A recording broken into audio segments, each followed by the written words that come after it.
In Marino, located in the Kursk region, a North Korean general was wounded in an attack on a sanatorium. Several other North Korean officers were killed, according to the Financial Times. As a source for the agency reports, the strike on Marino was part of a series of attacks aimed at North Koreans in the Kursk region over the past week. The source mentioned that Ukrainian forces were looking for the locations of the North Korean units which had been dispersed by the Russians. The Financial Times reports that the identity of the wounded North Korean general has not been revealed. However, it was previously known that North Korea had sent Colonel General Kim Yong-bok to control the Special Forces unit known as the Storm Corps. It is impossible to confirm that it was he who was wounded in Marino. Kim Yong-bok, officially the Deputy Chief of the Army General Staff, is expected to oversee the integration of North Korean troops into Russian forces, gain combat experience, and establish a framework for future deployments. Thousands of North Korean troops are now being deployed to Russia's second line of defense, freeing up more Russian troops from the 50,000-strong force operating in the Kursk region for active combat, according to senior officials in Kiev. Kim's role in Pyongyang's military has long been shrouded in secrecy. He previously commanded a special forces unit of 200,000 soldiers tasked with covert missions on the Korean peninsula. His profile was elevated after Russian President Vladimir Putin visited North Korea in June, with reports identifying him as the number 3 figure in the Korean People's Army, according to the Wall Street Journal's report. A Storm Shadow missile strike on a Russian Presidential Affairs Directorate sanatorium in Marino, Kursk Oblast, has resulted in significant military casualties, including the death of a senior Russian commander, according to multiple sources, Defense Express reports. The attack, which occurred on the 20th of November, targeted an underground facility and killed 18 military personnel while wounding 33 others, according to the Telegram channel Dosi Shpiona, known for providing insider information. Among the dead was Lieutenant General Valery Solodchuk, first deputy commander of the Leningrad military district, who previously commanded Russia's 1st Army Corps of the so-called DNR in 2014. The channel reported another media outlet, Global Defense Corps, previously claimed that the strike on Marino might have resulted in significantly higher casualties, suggesting the potential death of 500 North Korean soldiers and Russian Lieutenant General Valery Solodchuk.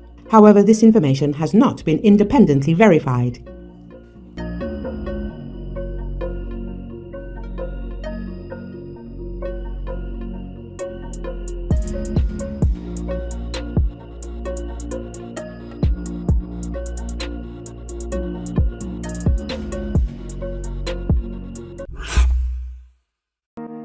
The Russian Defense Ministry has said it will respond to Ukraine's recent ATACMS attacks on Kursk region. In a statement made on Tuesday, the ministry said that over the past 3 days, the Ukrainian armed forces carried out 2 strikes with ATACMS on targets in Russia's border region of Kursk.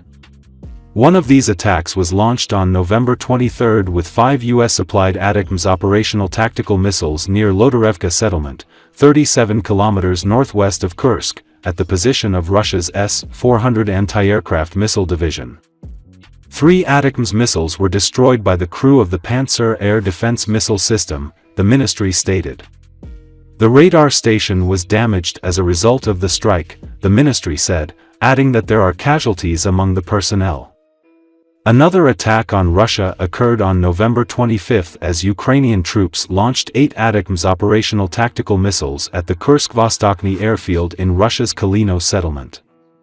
According to the ministry, 7 missiles were shot by combat crews of the S-400 air defense system and the Panzer air defense missile system. 1 reached the target.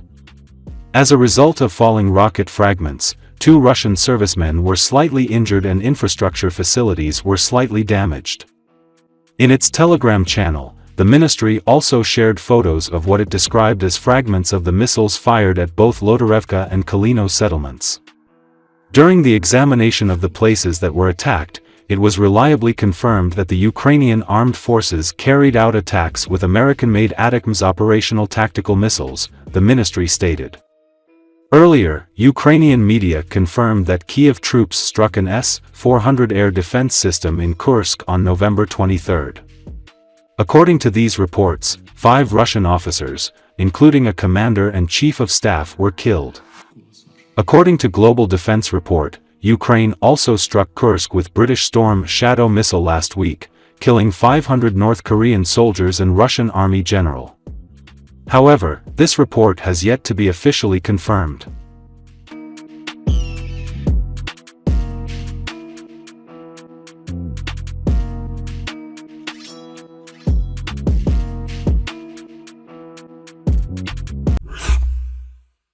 More than 11,000 DPRK troops are already stationed in the Kursk region of the Russian Federation. North Korean troops have already participated in battles against the Ukrainian armed forces, says the chief of the General Staff of the Armed Forces of Ukraine, Anatoly Barhilevich.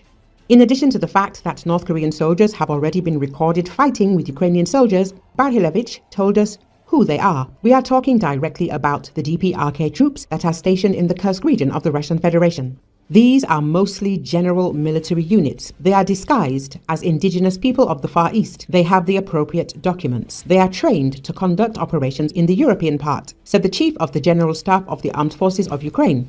Let's also remember that North Korean soldiers have already suffered significant losses at Kursk. On November the 20th, Ukrainian military had launched Storm Shadow missiles at Russia for the first time. Reports online said that the village of Marino in the Kursk region was hit. As a result of the Storm Shadow missile strike on the Kursk region, 500 North Korean soldiers were killed. 18 Russian soldiers could have been killed, according to the Global Defense Corps. Analysts cite the Telegram channel Dosi Shpiona, reporting that during the strike, Storm Shadow missiles hit the sanatorium of the Russian Presidential Affairs Directorate in Marino, Kursk region. According to the Telegram channel, 18 Russian servicemen were killed and 33 wounded. Among the dead are many Russian officers from the southern and eastern military districts. The death of the first deputy commander of the Leningrad military district, Lieutenant General Valery Solodchuk, was reported. In 2014, he commanded the 1st Army Corps of the so-called DNR during the Russian invasion of Ukraine. 500 DPRK soldiers were also killed in the missile strike. According to the Global Defense Corps, 3 North Korean soldiers were wounded, 2 male officers and a woman. She was initially identified as a medic. Sources say she could have been an interpreter.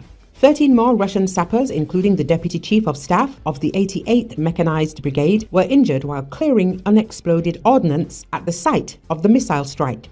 The presence of such high-ranking personnel during the post-strike cleanup may indicate that the casualties extended beyond officers and a single general, says the article. In late October, the media began to report that the DPRK had sent its military to participate on the side of Russia in the war against Ukraine.